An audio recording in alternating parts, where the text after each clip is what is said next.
If you've ever been confused about what tonality means, what it means to be in a tonality, or even what it means to be in a key, this is the video for you. And I'm going to explain it without sheet music or a bunch of boring theory jargon to help you not only understand it, but even have some fun playing around with and recognizing different tonalities. And if you're new here, my name is Jonathan, and on this channel we provide practical tutorials to help you improve at the piano faster. So let's start with the big question: what is a tonality? I like to think of a tonality as the universe in which your music lives in. We can have major tonalities, minor tonalities, and totally different tonalities, especially from different parts of the world outside the Western Hemisphere. So make sure you stick around to the end, and I'll show you some of those tonalities I'll bet you haven't gotten a chance to work with just yet. But on a more basic level to get started, you can think of tonality as the scale in which your piece of music is created from. I'm going to say that again because it's just that important. A tonality is the scale in which your piece of music has been created from. So for example, let's take a scale like G major scale.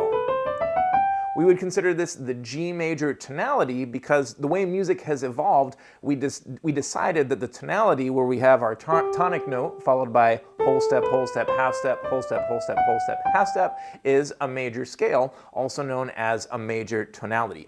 And so when a piece of music is in G major, that means the melody has been created from G major and the harmonies have been constructed from the G major scale. And I just want to emphasize again the importance of the whole step, half step sequence. That's why we can have a D major scale, an A major scale, an F sharp major scale, that all sound the same even though I'm playing different notes because they all have that same whole step, half step sequence, hence they're all major tonalities. And so that sequencing, that specific ordering of whole steps and half steps, that's going to be especially important once we get into some of those more exotic tonalities I'll show you later in the video. And so a couple ways you can get your hands dirty with a tonality going off of our G major example is to actually try making some music with it. So instead of just practicing your G major scale in the same old up and down finger exercisey kind of way, you could just go up and down. You can do skips, just whatever you want. So I'm just gonna make up something now. Maybe I'll add a little pedal.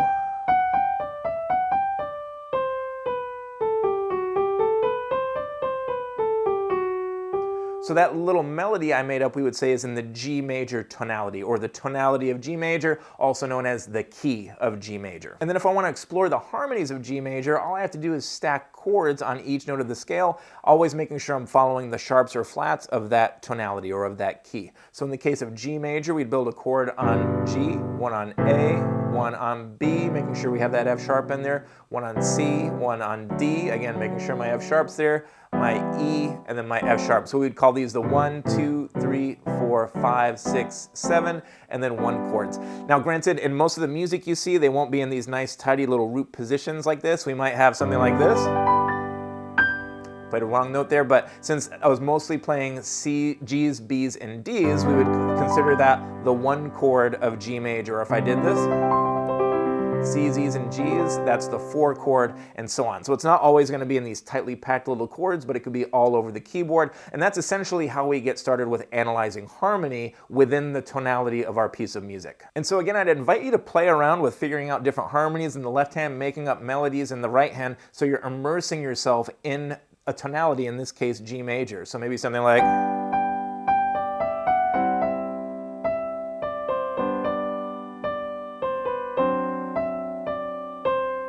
so you're only limited by your imagination, and especially once you start improvising with these tonalities, you're going to start recognizing them more and more in the music you play. And so with this knowledge, when I'm playing a piece of music or if I'm improvising in G major, I know the materials I'm working with. I often think of this as sort of the artist's palette from which the composer or improviser takes their materials from. Now let's take a look at a minor tonality. Let's take, for example, G minor. So if we use G natural minor, that's going to have 2 flats in it. It sounds like this. Now, I like to think of this in terms of the relative major that it's related to. If that's new for you, I'm going to include a video right here if you want to click that and check it out. But if we want to go back to whole steps and half steps, we can say that a minor scale, natural minor, is going to be my starting note, and then we'll play whole step, half step, whole step, half step, whole step, whole step.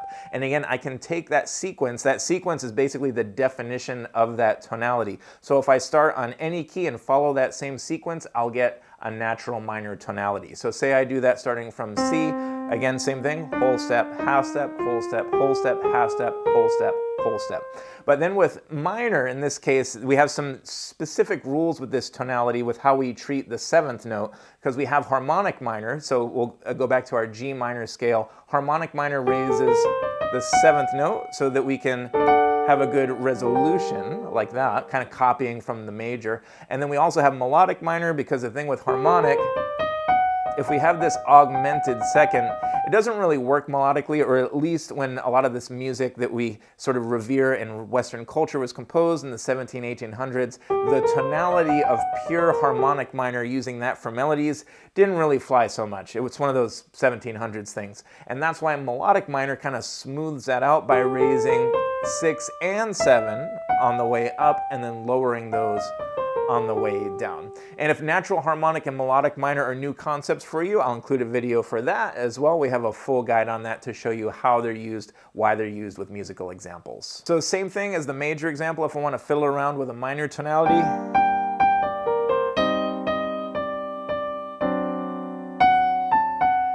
Notice I had to use harmonic minor there to resolve to the tonic. Again, check out that linked video if you want more info on how all that works. But next I want to show you, as promised, some of those more eclectic tonalities that maybe you haven't come across yet, but are super cool to play around with. The first one I want to show you is the whole tone scale. This is where every note is a whole step apart. It has sort of a dreamy quality like this.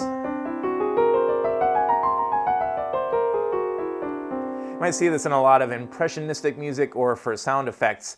And so especially if you want to use the pedal and you want to fiddle around with that, we were saying that we're using a whole tone tonality. And the cool thing about this shows kind of the psychology of how the different tones relate to each other and how that impacts how we perceive the music. Because every single note is a whole step apart, every note can sound like the tonic or the home bass. So if I'm fiddling around, that sounds like it could be B flat whole tone, or if I did, now it sounds like C's the tonic. You can do that for each note. So it just goes to show that each tonality has sort of its little rules that we like to follow, or things that we can do. So it's an important thing to think about. Another example is the Ahavaraba scale, also known as Spanish Phrygian. That's basically a harmonic minor scale. I'll take a harmonic minor, but starting on the 5th note. And again, we can analyze that by half step. So we have a half step, and then we actually have 3 half steps here. We'd call that an augmented second. Half step, whole step, half step, whole step, whole step. Again, what creates a specific tonality is that sequence of half steps and whole steps. And so you hear this tonality in a lot of sort of Middle Eastern music. Probably the most famous tune that uses it is this one.